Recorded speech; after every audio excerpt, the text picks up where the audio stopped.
Hello guys, so welcome to my YouTube channel. I have recently cleared my CA Inter both groups in May 24, and so in this video I am going to share my corporate and other laws answer sheet with you. So इससे पहले मैंने advance accounting and taxation के लिए already video डाल रखा है उसकी answer sheet share करते हुए, तो अगर आपको देखना है तो आप मेरे चैनल पे जाकर देख सकते हो. Like I have scored 85 marks in accounts and 84 in taxation. So इसकी वीडियो मैंने ऑलरेडी डाल रखी है. एंड लॉ में आई हैव स्कोर्ड 66 मार्क्स. सो मैं इसकी वीडियो डालने वाला था नहीं, बट काफ़ी कमेंट्स आ रहे थे, तो मैंने सोचा ये भी शेयर कर देता हूँ. सो लॉ में मैंने MCQ में मेरे काफ़ी सही स्कोर है, like 28 marks out of 30. And subjective में थोड़ा कम है, लाइक 38 आए हैं मेरे 70 में से.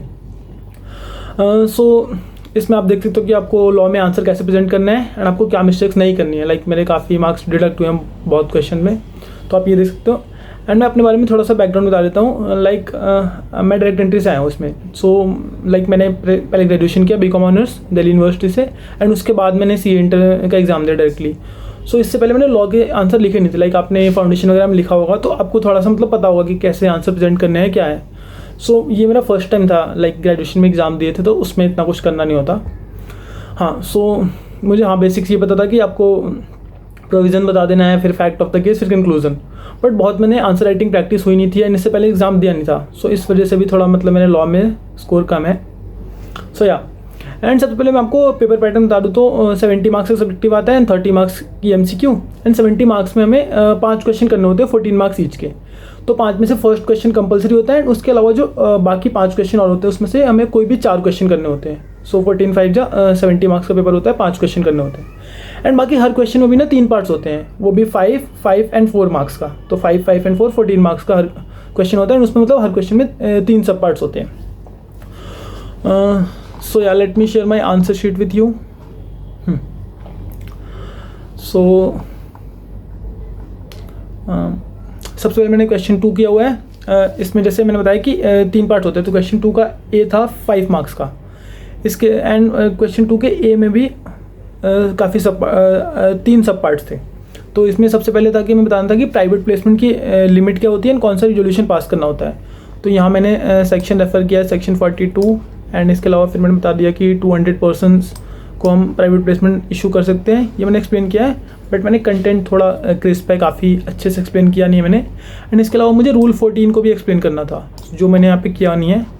तो इस वजह से इसमें मुझे मिले हैं सिर्फ 1 मार्क्स. तो क्वेश्चन 2 के A में मतलब इस स्टेप में मुझे 1 मार्क्स मिले एंड इसमें 3 स्टेप हैं, टोटल है 5 मार्क्स का.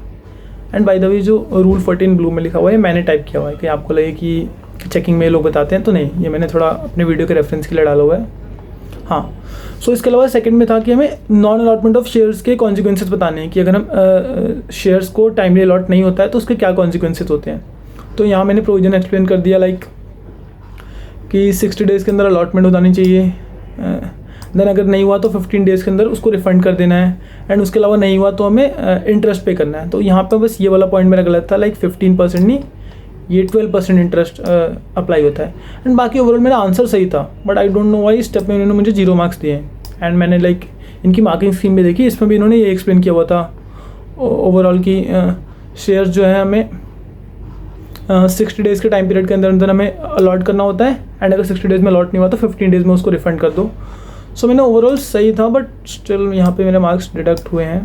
मतलब डिडक्ट के मुझे एक भी मार्क्स नहीं मिला. पता नहीं यहाँ पे क्या इनकी मार्किंग स्कीम है, मतलब पता नहीं कैसी चेकिंग कर रहे हैं लोग. हाँ, तो इस पार्ट में मुझे 0 मार्क्स मिले. तो ये सेकंड का A पार्ट था. तो फर्स्ट पार्ट में मुझे 1 मार्क्स एंड A में ही मतलब 3 पार्ट्स हैं, 3 सब पार्ट्स थे. तो इसके अलावा था कि कंपनी मतलब उसके बाद जब पैसे मंगा रही है उसको कब यूटिलाइज़ कर सकती है. तो यहाँ पे फिर मैंने सेकंड A के थर्ड पार्ट में मैंने एक्सप्लेन कर दिया कि कंपनी को पहले ROC के साथ फाइल करनी होगी एक रिटर्न, एंड उसके बाद वो यूज़ कर सकती है मनी को. बट यहाँ पे भी लाइक मैंने ये एक मिस्टेक थी, मैंने यहाँ पे 30 डेज़ लिखा हुआ था, ऑल्दो हमें 15 डेज़ के अंदर अंदर रिटर्न फाइल करनी होती है. तो यहाँ पे भी मुझे 1 मार्क्स मिल गया. So total in second A I have got 2 marks out of 5. तो 5 मार्क्स का एक क्वेश्चन था, बट यहाँ पे सिर्फ मुझे 2 मार्क्स मिले. काफ़ी डिडक्ट हुआ है. एंड यहाँ पे लाइक मैंने कंटेंट भी कम था एंड चीज़ें गलत भी थी थोड़ी, बट इस पार्ट में मुझे थोड़े एटलीस्ट 1 मार्क्स तो मिलने चाहिए थे. एक, हाँ, क्योंकि मैंने पूरा सही लिखा था, एटलीस्ट ऊपर 60 15, बट हाँ मुझे 0 मार्क्स दिए हैं. I don't know why. हाँ, सो सेकंड A था. देन क्वेश्चन 2 का B पार्ट था एंड क्वेश्चन 2 का बी था फॉर 4 मार्क्स। एक सेकेंड, नहीं, हाँ, क्वेश्चन 2 का बी था 5 मार्क्स के लिए, 5 marks A part and 5 marks B part and C part है 4 मार्क्स का। सो क्वेश्चन 2B के फर्स्ट पार्ट में हमें बताना था कि जॉइंट शेयर होल्डर्स के केस में अगर उनके बीच में कॉन्फ्लिक्ट होगा सो फिर वोटिंग राइट्स को एक्सरसाइज कर पाएगा।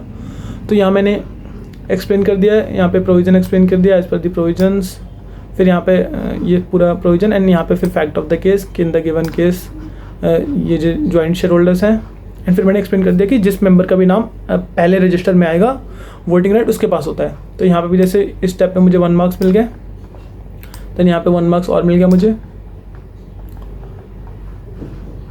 देन हाँ ये मैंने पूरा एक्सप्लेन किया। तो इसमें मुझे मिले हैं 2 मार्क्स क्वेश्चन 2B के फर्स्ट पार्ट में। क्वेश्चन 2B में 2 पार्ट्स हैं, देन फिर इसमें मुझे 1 and 1 2 मार्क्स मिल गए यहाँ तक, ठीक है। इसमें भी आई थिंक कंटेंट और चाहिए होगा जो भी है, तो यहाँ पे भी मुझे फुल मार्क्स मिले नहीं है। हाँ, फिर क्वेश्चन 2B के सेकंड पार्ट में था एज पर इस क्वेश्चन 2B के सेकंड पार्ट में हमें एक्सप्लेन करना था कि कंपनी थी उसकी 110 करोड़ की उसके पास 110 करोड़ का नेटवर्थ था, तो वो डिपॉजिट एक्सेप्ट कर सकती है कि नहीं पब्लिक से, तो ये मुझे एक्सप्लेन करना था। तो यहाँ मैंने सेक्शन 76 का रेफरेंस दिया,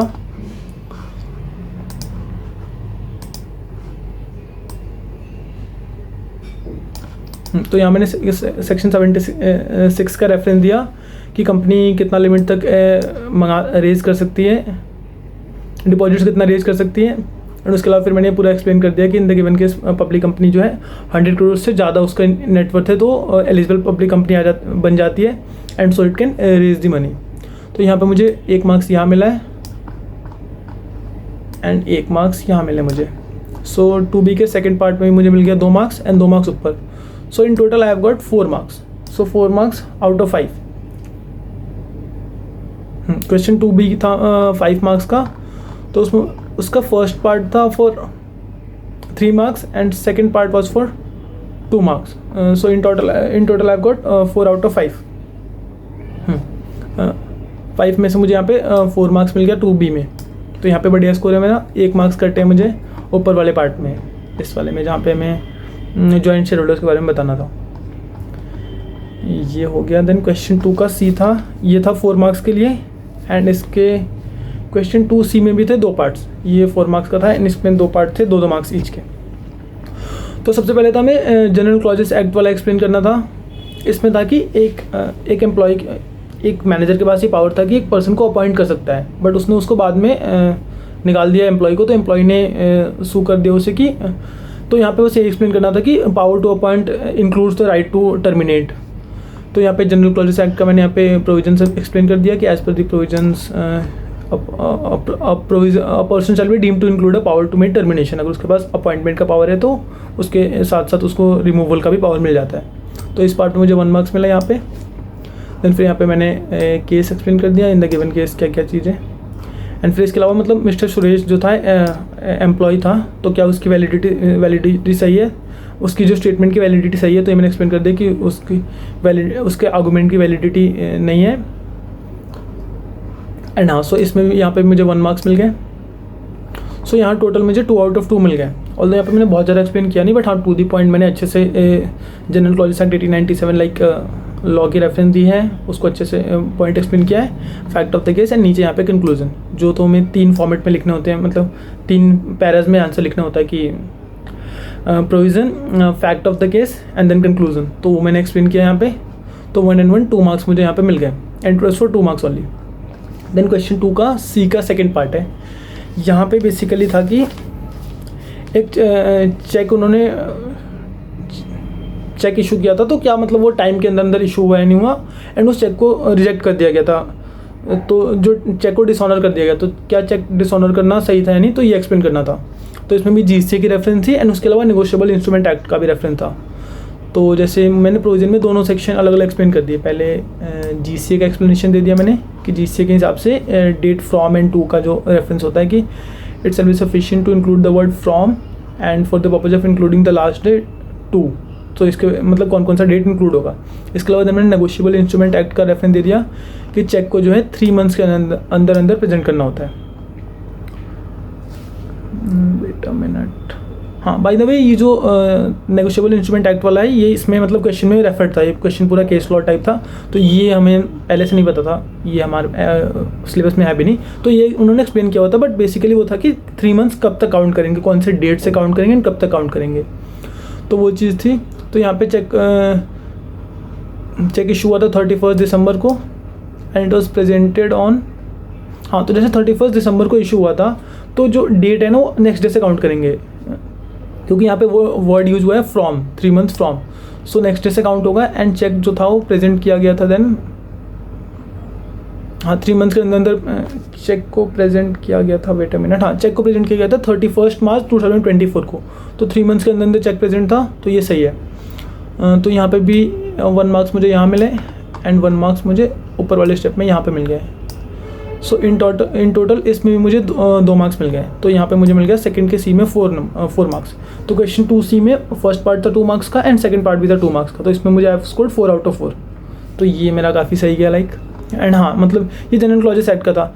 एंड जनरल पता है जनरल क्लॉजेस एक्ट या फिर जो अदर लॉज हैं वो काफ़ी स्कोरिंग होता है, तो आप इस पर थोड़ा ज़्यादा फोकस करके चलना। लाइक जनरली जो अपना कंपनी लॉज है उसमें काफ़ी ज़्यादा सेक्शन है एंड उससे जो मार्क्स आते हैं कंपैरेटिवली जो है अदर लॉज का सिलेबस कम है एंड उसमें से 30 मार्क्स आता है, तो आप थोड़ा सा अदर लॉज पे अच्छे से फोकस करके चलना। एंड मेरा भी जैसे देख सकते हो आप, ये GCSE से 2 क्वेश्चन थे एंड दोनों मतलब मेरा पूरा सही था, मुझे आई को स्कोर्ड 4 आउट ऑफ 4, तो ये हो गया। सो क्वेश्चन 2 में इन total I scored 10 marks. Question 2 था 15 मार्क्स का, जिसमें से मुझे टोटल मिले हैं 10 मार्क्स, ठीक है, 5 मार्क्स यहाँ डिडक्ट हुआ पूरा मेरा। देन क्वेश्चन नंबर 3, हाँ, क्वेश्चन 3 का ए पार्ट है 5 मार्क्स का। तो यहाँ मुझे एक्सप्लेन करना था कि बोनस शेयर इशू करने के लिए कौन कौन सी प्रीरिक्विजिट्स क्या है for issue of bonus shares. तो बोनस शेयर्स इशू करने से पहले हमें क्या क्या कंडीशन को फुलफिल करना होता है। तो यहाँ मैंने सेक्शन 63 का रेफरेंस दिया, इसके अलावा मैंने पॉइंट्स में एक्सप्लेन कर दिया सारी चीज़ें कि बोनस शेयर्स आर्टिकल में ऑथराइज होनी चाहिए, पार्टली पेड अप को फुल्ली पेड अप बना दो, बोर्ड रेजोल्यूशन पास होना चाहिए, जनरल मीटिंग में ऑथराइज होना चाहिए, कंपनी ने कोई भी डिफ़ॉल्ट ना किया हो फाइनेंशियल स्टेटमेंट्स का, देन कंपनी ने कोई भी स्टैट्यूटरी ड्यूज़ का डिफ़ॉल्ट ना किया हो, एंड बाकी मैंने बता दिया कौन कौन सी रिजर्व्स को हम कैपिटलाइज कर सकते हैं। एंड ये पूरा मैंने लगभग 1.5-2 पेज में एक्सप्लेन किया हुआ है पूरा ये। एंड थर्ड का, हाँ, ये 5 मार्क्स का था, इसको मैंने 1.5-2 पेज में अच्छे से एक्सप्लेन किया हुआ है यहाँ तक। तो इसमें मुझे मिले 3 मार्क्स, 3 मतलब 5 मार्क्स में से 3 मार्क्स मिले, ऑल्दो मैंने पूरा अच्छे से एक्सप्लेन किया है। मैंने आंसर जो कंपेयर किया उसमें मुझे ये वाला पॉइंट मैंने स्किप किया हुआ था कि इंटरेस्ट और प्रिंसिपल ऑन जो फिक्स डिपॉजिट और डेट इशूड है कंपनी के द्वारा, उसके ऊपर कोई डिफ़ॉल्ट नहीं होना चाहिए। तो ये वाले पॉइंट के अलावा मैंने बाकी सारे पॉइंट सही लिखे थे, तो शायद इसी पॉइंट के चक्कर में है क्यों, हाँ, तो यहाँ पे मुझे 2 मार्क्स डिडक्ट हुए, मुझे मिल गए 3 मार्क्स। तो ये तो आसान था कि बोनस शेयर्स के लिए प्रीरिक्विजिट बनाने कंडीशंस क्या क्या है। देन थर्ड डे का बी था कोरम से रिलेटेड, लाइक मीटिंग एडजर्न होती है कोरम प्रेजेंट ना होने के चक्कर में, तो फिर जो एडजर्न मीटिंग है उसकी कोरम क्या होगी। तो थर्ड बी का फर्स्ट पार्ट इसी के बारे में था, तो मैंने एक्सप्लेन पूरा कर दिया कि अगर 1000 मेंबर्स तक हैं तो 5 मेंबर्स चाहिए, फिर अप टू 5000 है तो 15 मेंबर्स, देन 5000 से ज़्यादा है तो 30 मेंबर्स होने चाहिए कोरम के लिए, एंड प्राइवेट कंपनी के लिए 2 मेंबर्स।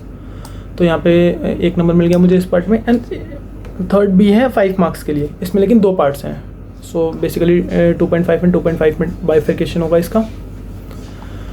तो ये एक्सप्लेन कर दिया। फिर ये मैंने कर दिया कि प्रॉक्सी को काउंट नहीं करेंगे एंड किस किस पर्सन को हम काउंट करेंगे।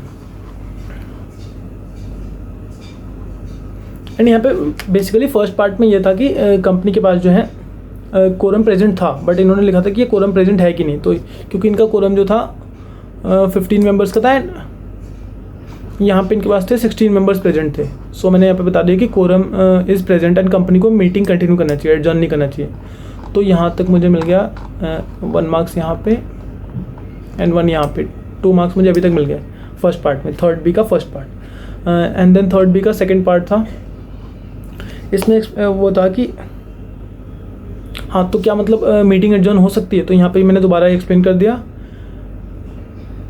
तो यहाँ मैंने लिख दिया कि chairman can not adjourn the meeting, क्योंकि कोरम जो है प्रेजेंट था। तो यहाँ पे मुझे 1 मार्क्स दिया इन्होंने and I have scored total 3 marks out of 5 marks. तो थर्ड का भी जो था वो 5 मार्क्स होता है, इसमें मुझे 3 मार्क्स मिले हैं। आई थिंक कंटेंट में कमी होगी या फिर वो और थोड़ा बुकिश लैंग्वेज ढूंढ रहे होंगे, इसलिए शायद यहाँ पे मार्क्स डिडक्ट हुए मेरे। सो यहाँ पे आई have scored 3 marks out of 5, ठीक है। तो यहाँ पे कोरम का जो भी था मैंने एक्सप्लेन किया एंड ऑल्दो थोड़ा टाइम की कमी है, तो आप देख रहे हो मेरी राइटिंग बहुत ही ज़्यादा ख़राब है, लाइक क्या ही लिखा है, मुझे खुद कुछ पॉइंट समझ में ना आ रहे हो, ऐसे लिखा है मैंने। बट आई थिंक हाँ, जहाँ मैंने सही लिखा है, लाइक कंटेंट सीरीज से लास्ट वाला जनरल क्लॉजेस एक्ट वाला था, वहाँ पे मुझे फुल मिले हैं 4 out of 4। एंड यहाँ पे थोड़ा आई थिंक कंटेंट में भी कमी रही होगी कि वो थोड़ा बुकिश लैंग्वेज ढूंढ रहे होंगे, पूरा मैंने अच्छे से एक्सप्लेन किया नहीं होगा, तो ये चीज़ें। तो यहाँ पे मुझे मिल गया 3 out of 5 मार्क्स, यहाँ पे 2 मार्क्स डिडक्ट हुए हैं। एंड देन थर्ड का सी पार्ट था, इंटरप्रिटेशन और कंस्ट्रक्शन के बारे में एक्सप्लेन करना था, इनको डिफरेंस बताना था, इन दोनों में क्या डिफरेंस होता है। तो यहाँ पे मुझे आता नहीं था, टाइम की कमी थी, मैंने इसे ब्लैंक छोड़ दिया था कि बाद में मुझे टाइम मिलेगा तो एंड में आके दोबारा इसको कर लूँगा। बट हाँ, एंड में मुझे टाइम मिला नहीं, तो ये वाला पार्ट मेरा स्किप हो गया। तो थर्ड में मुझे टोटल मिले हैं 6 marks out of 14। So question 2 में मुझे मिले 10 out of 14 एंड थर्ड में मिला 6, क्योंकि थर्ड का सी ये जो पूरा 4 मार्क्स का था ये पूरा मेरा छूट गया, एंड इसके अलावा ऊपर भी मार्क डिडक्ट हुए हैं। सो क्वेश्चन 3 हो गया। देन इसके बाद मैंने किया था क्वेश्चन नंबर 4। हाँ, तो क्वेश्चन 4 भी 14 मार्क्स का था। तो इसमें भी वही था, क्वेश्चन 4 का A 5 मार्क्स का। एंड सो फर्स्ट में था, वेट अ मिनट, हाँ, इसमें डिविडेंड का कैलकुलेशन निकालनी थी कि इनके पास तो मतलब करंट ईयर में प्रॉफिट था नहीं, तो ये प्रीवियस ईयर के प्रॉफिट में से कितना विड्रॉ कर सकते हैं, मतलब करंट ईयर के पास इनके पास इनसफिशिएंट प्रॉफिट था, इनके पास जितना प्रॉफिट था उससे ज़्यादा इनको डिविडेंड डिक्लेयर करना था। तो यहाँ में एक पूरी कैलकुलेशन करनी थी कि कितना डिविडेंड, ये जो जितना डिविडेंड देना चाहते हैं क्या ये अलाउड है कि नहीं as per the companies act. सो यहाँ मैंने सबसे पहले प्रोविजन एक्सप्लेन कर दिया, सेक्शन 123 वाला डिविडेंड का, कि कंपनी डिविडेंड डिक्लेयर कर सकती है, इसके क्या क्या कंडीशंस हैं। देन फिर रूल 3 की कंडीशंस मेंशन कर दी कि इनएडिक्वेसी में हम निकाल सकते हैं, रेट ऑफ डिविडेंड पिछले 3 साल के एवरेज इतना होगा। एंड देन उसके अलावा फिर कंपनी 10% तक निकाल सकती है, एंड देन विड्रॉ करने के बाद उसके पास 15% का बैलेंस होना चाहिए। तो यहाँ तक तो मैंने पूरा जो लॉ है उसको अच्छे से एक्सप्लेन कर दिया। तो यहाँ पे मुझे मिल गया 1.5 मार्क्स। देन हाँ, फिर यहाँ से मैंने कैलकुलेशन स्टार्ट किया कि कंपनी को 50 लाख का डिविडेंड डिक्लेयर करना है, इनके पास करंट ईयर का प्रॉफिट 16 लाख है, तो इनको 34 लाख चाहिए, मतलब रिजर्व में से इनको 34 लाख विड्रॉ करना है। सो यहाँ पे मैंने कैलकुलेशन जो किया ना, मैंने मतलब सजेस्टर देखा, इन्होंने टैबुलर फॉर्म में अच्छे से किया हुआ है, एंड मैंने इसको ऐसे डायरेक्टली कैलकुलेट किया हुआ है, तो इसलिए थोड़ा मतलब मुझे मार्क्स कम दिए गए यहाँ पे। सो अगर ऐसा कुछ क्वेश्चन है तो आप अच्छे से उसको टैबुलर फॉर्म में एंड अच्छे से प्रेजेंट करना। तो मैंने लाइक कैलकुलेशन सही है, मैंने कैलकुलेशन मैच की, मैंने सारे अमाउंट सही है, बट हाँ मैंने थोड़ा प्रेजेंटेशन सही से नहीं किया इसका, तो इसकी वजह से यहाँ पे मेरे मार्क्स डिडक्ट हुए हैं। देखिए मैंने पूरा कैलकुलेशन कर दिया कि एक्यूमुलेटेड प्रॉफिट हमारे पास कितना है, हम कितना विड्रॉ कर सकते हैं उसमें से, एंड कितना रहना चाहिए। So with in the limit था। सो यहाँ पे मैंने एंड में एक्सप्लेन कर दिया कि कंपनी डिविडेंड जो है 50 लाख का वो कर सकती है, एंड 34 लाख इसको रिजर्व से विड्रॉ करना अलाउड है। बट हाँ यहाँ पे प्रेजेंटेशन सही नहीं थी, तो फोर्थ के में I have got 2.5 marks out of 5। तो out of 5 यहाँ पे मुझे मिले 2.5 नंबर। एंड देन इसके बाद फिर फोर्थ का बी में बेसिकली LLP से रिलेटेड था कि अगर मेंबर्स कम है, हाँ लाइक मेंबर जो 2 पार्टनर से अगर कम है LLP के अंदर, तो वो कब तक चल सकती है। एंड उसके अलावा ये भी एक्सप्लेन करना था कि कौन कौन से केस में ट्रिब्यूनल जो है वो LLP को वाइंड अप करा सकती है। तो यहाँ पे सबसे पहले मैंने सेक्शन 6 का रेफरेंस दे दिया LLP का, कि 6 महीने से ज़्यादा आप रन नहीं कर सकते LLP को with less than 2 members, and अगर आपने किया तो आप पर्सनली लायबल हो जाओगे। ये पूरा एक्सप्लेन कर दिया यहाँ पे मैंने, यहाँ से यहाँ तक। तो यहाँ पे मुझे 1 मार्क्स मिल गया। एंड हाँ ये भी 5 मार्क्स का था। देन उसके अलावा फिर हाँ ये कर दिया। देन फिर ट्रिब्यूनल वाला पॉइंट मुझे अच्छे से आता नहीं था कि ट्रिब्यूनल कौन कौन से केस में वो कर सकती है, तो ये वाला पार्ट मैंने इनकम्प्लीट छोड़ा हुआ है, सिर्फ 2-3 लाइन लिख के छोड़ दिया। तो यहाँ मुझे सिर्फ हाफ मार्क्स मिले हैं। So in total I got 1.5 marks. तो यहाँ पे मुझे 5 में से मिले हैं सिर्फ, एक सेकेंड, फोर्थ का बी में यहाँ पे 1, वहाँ पे हाफ 1.5, हाँ। सो इन टोटल मुझे 1.5 मार्क्स मिले हैं out of 5। ये वाला मैंने सही से एक्सप्लेन किया था LLP का इस क्वेश्चन का फर्स्ट पार्ट जो था, बट हाँ ट्रिब्यूनल वाला पॉइंट मेरा इनकम्प्लीट था।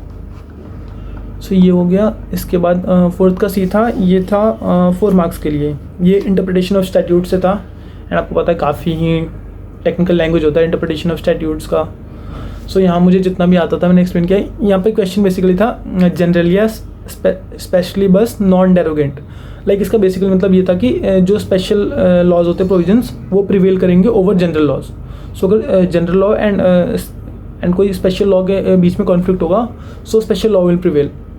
सो ये क्वेश्चन था and it was for 4 marks. तो यहाँ पे मैंने एक्सप्लेन कर दिया थोड़ा कि जैसे कंपनीज एक्ट में अगर पोल वाली बात थी कि शो ऑफ हैंड्स में ये लिखा था and then minutes of the meeting में लिखा होता है, दोनों में जो कॉन्फ्लिक्ट है तो जो स्पेशल वाला है वो प्रिवेल करेगा। तो ये मैंने एक्सप्लेन किया हुआ है यहाँ पे।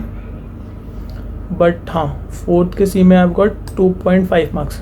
सो आउट ऑफ 4 2.5 मिले and I think that's also enough. Like interpretation of statutes का जितना टेक्निकल लैंग्वेज है मैंने अपने लैंग्वेज में एक्सप्लेन किया इसको पूरा, मतलब खुद से मैंने बिल्कुल भी ज़्यादा किया, बिल्कुल भी टेक्निकल वर्ड्स यूज़ नहीं किया।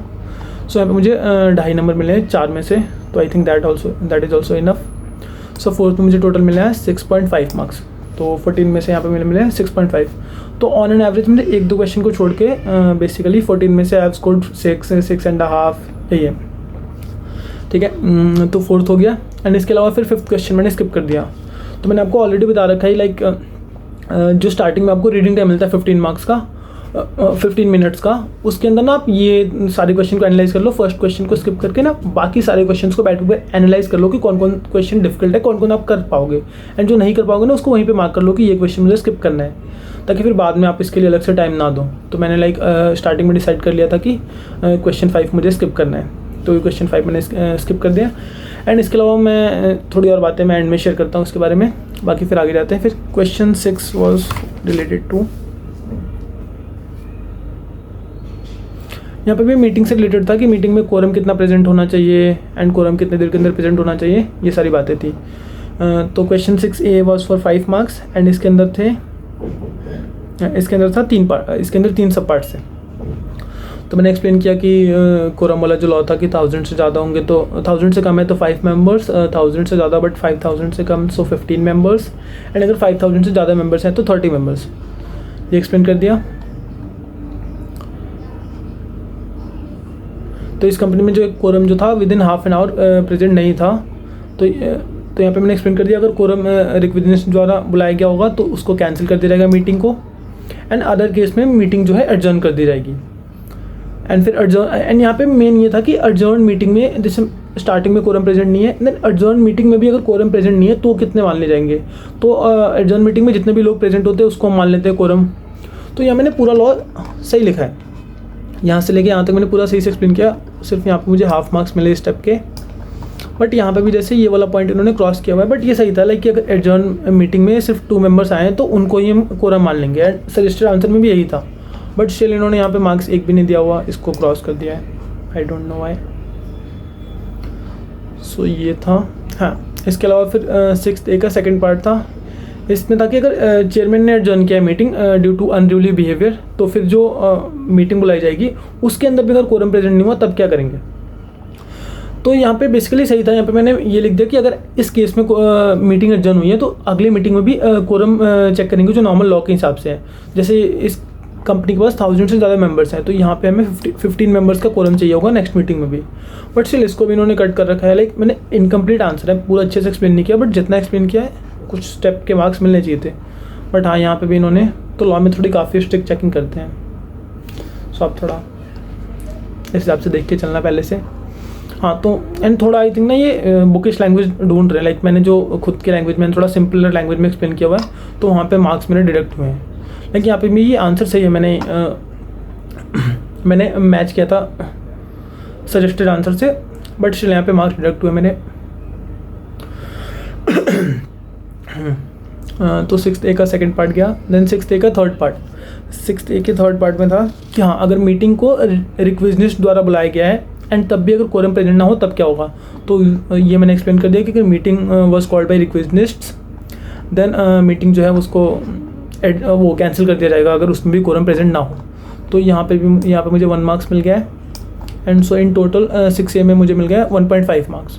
तो यहाँ पे काफ़ी मेरे मार्क्स डिडक्ट हुए हैं, जबकि मेरा आंसर सही था ऑलमोस्ट, लाइक ये वाला पॉइंट एंड इसका first part and second part में मेरा आंसर ऑलमोस्ट सही था, बट स्टिल काफ़ी मार्क्स में डिडक्ट हुए हैं। सो इन टोटल मुझे 1.5 मिला आउट ऑफ 5 मार्क्स। 6th जो 5 मार्क्स का था उसमें से मुझे 1.5 मार्क्स मिले। देन 6th का B था, इट वॉज रिलेटेड विथ, हाँ इसमें भी 2 पार्ट थे, ये भी 5 मार्क्स का था। इसमें पहला था कि ऑडिट रिपोर्ट साइन कौन करता है, एंड उसके अंदर ऑडिट रिपोर्ट में कुछ भी क्वालिफिकेशन होगा तो उसको कैसे डील करना है। तो मैंने यहाँ पे एक्सप्लेन कर दिया कि audit report will be sign by the chartered accountant and उसके अलावा अगर कोई पार्टनरशिप फॉर्म है तो उसके अंदर जो पार्टनर सीए है वही सिर्फ साइन करेगा। तो ये एक्सप्लेन कर दें। यहाँ पे मुझे हाफ मार्क्स मिला इस पॉइंट के लिए। देन फिर यहाँ पे फिर एक्सप्लेन किया मैंने क्वालिफिकेशन को जनरल मीटिंग में प्रेजेंट करेंगे, it should be red out at the meeting, तो ये भी एक्सप्लेन किया। तो यहाँ पे इन्होंने इस पॉइंट में कम मार्क्स दिए, हाफ दिए यहाँ पे हाफ एंड यहाँ पे हाफ, बिकॉज यहाँ पे हाँ ये 3 मार्क्स का था। 6B का first part was for 3 marks, तो यहाँ पे सिर्फ यहाँ पे हाफ एंड हाफ 1 मार्क्स मिले हैं। आई थिंक इनको और ज़्यादा कंटेंट चाहिए था एंड बाकी थोड़ा इनकम्प्लीट भी है मेरा आंसर। देन 6B का सेकंड पार्ट जो कि था 2 मार्क्स का, इसमें एक्सप्लेन करना था कि एक्सपर्ट्स कंसेंट जो होता है ये फॉरेन कंपनी से रिलेटेड था कि उसमें जो एक्सपर्ट कंसेंट को अगर हम कंपनीज इनकॉर्पोरेट आउटसाइड इंडिया में अगर एक्सपर्ट्स कंसेंट को हमें इनको प्रोस्पेक्टस के अंदर एक्सपर्ट कंसेंट को अगर लिखना है तो उसके लिए क्या क्या कंडीशन फुलफिल करनी पड़ेगी। तो ये मैंने टाइम की वजह से एंड मुझे आता नहीं था तो मैंने काफ़ी कम लिखा, मुझे और एक्सप्लेन करना चाहिए था। इट वॉज फॉर 2 मार्क्स, मैंने 4-5 लाइन लिख के छोड़ दी, तो इसमें सिर्फ मुझे हाफ मार्क्स मिले। लाइक एक्सपर्ट की कंसेंट होनी चाहिए, उसने कंसेंट विड्रॉ ना किया हो, और भी काफ़ी जो भी कंपनीज इनकॉर्पोरेटेड आउटसाइड इंडिया में जो भी कंडीशन होते हैं सारी एक्सप्लेन करनी थी। तो 6B में यहाँ पे मुझे ऊपर मिल गया 1 मार्क्स एंड यहाँ पे मिल गया आधा, तो टोटल मिले 1.5 मार्क्स, 1.5 मार्क्स आउट ऑफ 5। तो ये टोटल 5 मार्क्स का था, बट इसमें से सिर्फ मुझे हाफ मार्क्स मिले, 1.5 मार्क्स मिले आउट ऑफ 5। देन था क्वेश्चन नंबर 6 का C, ये आसान था। लाइक इसमें था फेमा से रिलेटेड रहे, फेमा वाले चैप्टर टॉपिक से था। इसमें हमें बताना था कि क्या क्या लिमिट्स हैं फॉर विड्रॉइंग फॉरेन एक्सचेंज। सो इसमें 3 पार्ट्स थे एंड ये 4 मार्क्स का क्वेश्चन था। तो यहाँ मैंने सही से लिमिट एक्सप्लेन कर दिया। पहले मैंने लॉ एक्सप्लेन कर दिया as per the provisions of FEM rules, a person other than individual shall limit outside India इस लिमिट तक। एंड फर्स्ट पार्ट में फिर मैंने सही एक्सप्लेन कर दिया ये वाला कि $25,000 और 5% of inward remittance whichever is higher, तो इसमें मुझे 1.5 मिल गए। देन सेकेंड पार्ट में था रेमिटेंस फॉर कंसल्टेंसी सर्विस, तो यहाँ मैंने 10 लाख वाला समझा दिया, बट यहाँ पे मुझे एक और समझाना था कि $10 मिलियन वाला अगर रेमिटेंस हुआ है for consultancy services related to infrastructure, तो वो वाला पॉइंट मैंने एक्सप्लेन नहीं किया, सिर्फ यही किया, तो इसमें सिर्फ हाफ मार्क्स मिले। इसमें मैंने एक और पार्ट मुझे एक्सप्लेन करना था। एंड देन फिर third was for pre incorporation expenses, तो ये वाला मैंने सही एक्सप्लेन किया कि 5% टोटल इन्वेस्टमेंट और $1 lakh which ever is lower, तो इसमें मुझे 1 मार्क्स मिल गए। तो टोटल मुझे 6C में मिले 3 मार्क्स, तो यहाँ पे 4 में से 3 मार्क्स मिले, तो मतलब काफ़ी सही स्कोर है। तो मैंने ना अदर लॉज एंड फेमा इन सब में मेरा स्कोर बढ़िया है कंपनी लॉ को छोड़ के। तो इसमें जैसे ये 4 मार्क्स का क्वेश्चन था, इसमें से मुझे 3 मार्क्स आ गए and in total I have got 6 marks out of 14 marks. तो 6th क्वेश्चन में मुझे 6 मार्क्स मिले हैं। तो ये फेमा वाला सही था। दैन इसके बाद एंड हाँ वन मोर थिंग, ये जो था ना पेपर में MC की वजह से मैंने बताया I have score 28 marks out of 30। तो यहाँ जैसे मैंने 3 क्वेश्चन करने के बाद second, third and fourth question attempt करने के बाद सबसे पहले मैंने जाके MCQ किया था, क्योंकि MCQ आप ना एंड के लिए बचा कर रखोगे, एंड पे आपके पास टाइम कम होगा तो आपने काफ़ी MCQ गलत हो जाएंगे। तो आपको MCQ ना बीच में कर लेना चाहिए, लाइक पहले 2-3 क्वेश्चन कर लो, थोड़ा आपको कंफर्ट मिल जाएगा कि मैंने इतना क्वेश्चन पेपर सॉल्व कर दिया। अब तो उसके बाद पहले आप MCQ सॉल्व कर लो। MCQ आप रफली 30 to 40 मिनट्स में कर सकते हो सॉल्व। MCQ कर लो एंड उसके बाद आके फिर सब्जेक्टिव पेपर को, कुछ सब्जेक्टिव पेपर में मान लो थोड़ा बहुत छूटा, हम जल्दी कुछ लिख दोगे, बट MCQ में अगर आपका टाइम कम जल्दीबाजी में करोगे तो आपको गलत हो जाएंगे एंड वो आप अफोर्ड नहीं कर सकते।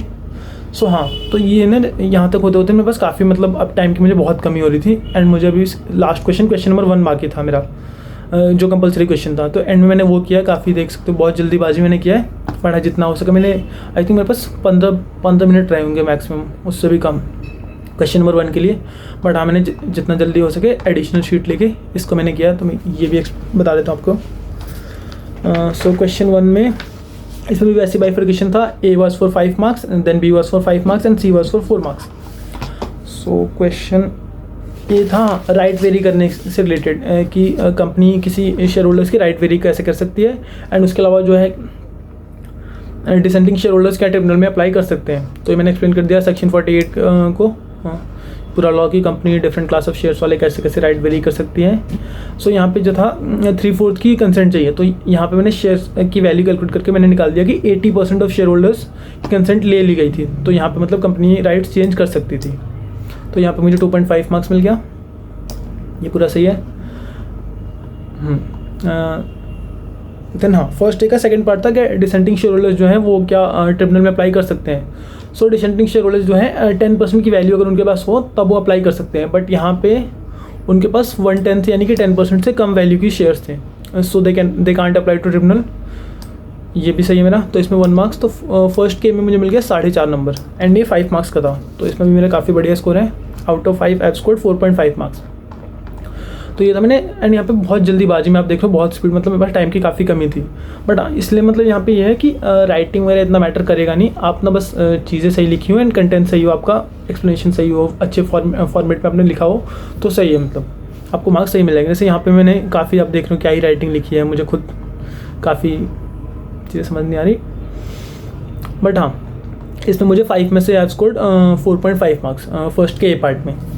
देन फर्स्ट का बी पार्ट मैंने एंड के लिए छोड़ा, फर्स्ट का सी मैंने पहले किया। फर्स्ट का सी ना, ये भी फॉरेन एक्सचेंज मैनेजमेंट से था कि हमें रेजिडेंशियल स्टेटस निकालना था 2 केसेस में, एंड ये 4 मार्क्स का क्वेश्चन था, इसमें 2 केसेस थे, दोनों में हमें रेजिडेंशियल स्टेटस निकालना था। तो मैंने यहाँ पे एक्सप्लेन कर दिया प्रोविजंस ऑफ एमा एक्ट कि अगर पर्सन 182 डेज से ज़्यादा रहा हो, एंड उसके अलावा फिर अगर पर्सन इंडिया के बाहर गया हो, तो इसमें फर्स्ट पार्ट में जो था उसको मानेंगे पर्सन रेजिडेंट, फर्स्ट पार्ट में ही will be treated as person resident outside India. तो ये वाला पार्ट सही है मुझे, इसमें मिल गया 1 मार्क्स। एंड यहाँ पे मैंने प्रोविजन से एक्सप्लेन किया, तो इसमें 1.5 मार्क्स, एंड ये टोटल 4 मार्क्स का था, ठीक है। तो फर्स्ट पार्ट हो गया, एंड देन फिर इसी का फर्स्ट सी का सेकंड पार्ट मैंने एक्सप्लेन कर दिया कि उसको हम PRI मानेंगे, यानी कि पर्सन रेजिडेंट इन इंडिया, क्योंकि वो इंडिया जो भी मतलब रीज़न है सही। तो ये मैंने एक्सप्लेन कर दिया, एंड देख लो मैं काफ़ी जल्दीबाजी में जैसे किए हैं, काफ़ी राइटिंग वाइटिंग भी सही नहीं है, काफ़ी थोड़ी कटिंग भी हुई है। तो यहाँ पे मुझे 1 मार्क्स मिल गया, तो 1 सी में I got in total 3.5 marks. ये भी 4 मार्क्स का था, लाइक ऊपर वाला 1 का ए जो है 5 मार्क्स का था, उसमें मुझे 4.5 मार्क्स मिल गया। एंड ये कंपल्सरी क्वेश्चन था, जनरली ये करना ही होता है, इसमें आप स्किप भी नहीं कर सकते, थोड़ा डिफिकल्ट होता है बाकी क्वेश्चन से। तो यहाँ 5 में से 4.5 मिल गया मुझे, एंड फर्स्ट का सी ये तो 4 मार्क्स का था, तो यहाँ पे मुझे मिल गया 3.5। देन बचा फर्स्ट का बी, एंड इस टाइम मेरे पास काफ़ी कम टाइम था, like examiner almost paper collect कर रहा था। तो यहाँ पे मैंने जितना मुझे हो सके यहाँ पे था कि बुक्स ऑफ अकाउंट्स को कहाँ मेंटेन कर सकता है एंड कहाँ पे कंपनी मेंटेन नहीं कर सकती है बुक्स ऑफ अकाउंट। तो यहाँ पे मुझे जितना भी था मैंने 2-4 लाइनें जल्दी लिखी है, तो यहाँ पे 1 मार्क्स मिल गया। ये मैं कंप्लीट कर नहीं पाया टाइम के कंस्ट्रेंट की वजह से। सो आप थोड़ा पेपर मतलब स्टार्टिंग से ना टाइम अपना मैनेजमेंट करके चलना, आप डिवाइड करके चलना कि आपके पास इतना टाइम है तो पर क्वेश्चन आपको कितना मिनट दे सकते हो, कितना अफोर्ड कर सकते हो। सो स्पीड स्टार्टिंग से ही अपनी मेंटेन करना आप, एंड अगर कुछ गलत हो, कुछ नहीं आ रहा हो तो उस क्वेश्चन को आप उस टाइम के लिए थोड़ा आधा एक पेज छोड़ो and move on to the next question. अगर एंड में टाइम बचे तो एंड में आप जाके कर सकते हो। लाइक यहाँ मैंने स्टार्टिंग में दिखाया था कि क्वेश्चन थर्ड पार्ट जो मुझे नहीं आता था तो मैंने उस टाइम छोड़ के मैं आगे बढ़ गया था, क्योंकि मैंने सोचा था अगर एंड में टाइम मिला तो मैं देखूंगा, और तो मिला नहीं।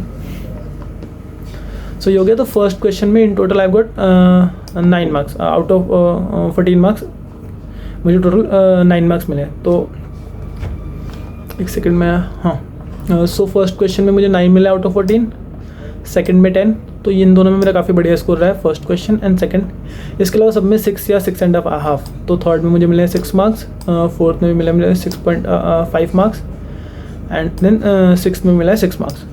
सो ओवरऑल सब्जेक्टिव में मेरा बना है 37.5 मार्क्स, 37.5 आउट ऑफ 70।